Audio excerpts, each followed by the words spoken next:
Do we see opportunities for European companies out of this trade war? I mean, you would expect in the simplest terms that when the U.S. and China get in a tiff and start slapping tariffs on each other, that Europe can take advantage of that. Of course, these multinationals seem to be very multinational.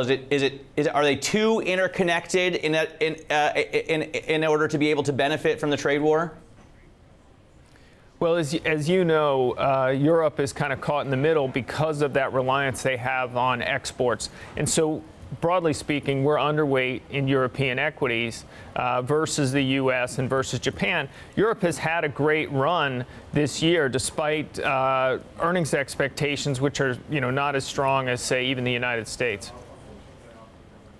It has had a great run. We're looking at some big gains on equity indexes, 16% on the CAC Quarante, 14% on the Euro Stoxx 50. So European stocks have done, even the FTSE MIB in Milan, up 16% amidst the Italian turmoil, political turmoil. What about in Asia? How do you feel Asian equities have been hit by this? They obviously had a huge run. Chinese stocks were up almost 30%, are up almost 30% year to date.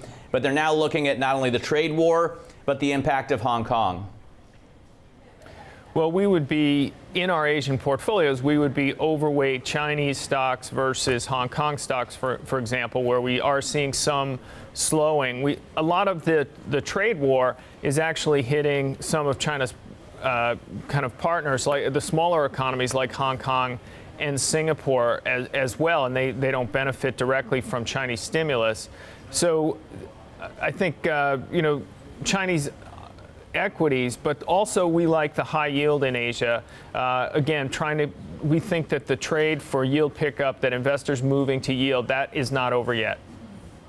But the question of Hong Kong affecting the global investment market, is it big enough to affect everything? I mean, it does have a huge equity market, but of course it's not a giant economy. What do you think? Does the Hong Kong situation affect the global economy?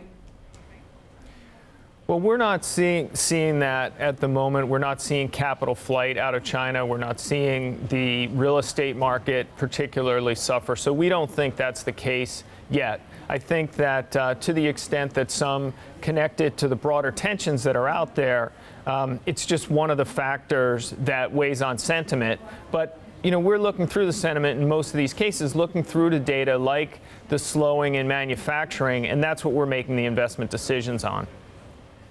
All right, Mark, thanks very much for your insights thus far.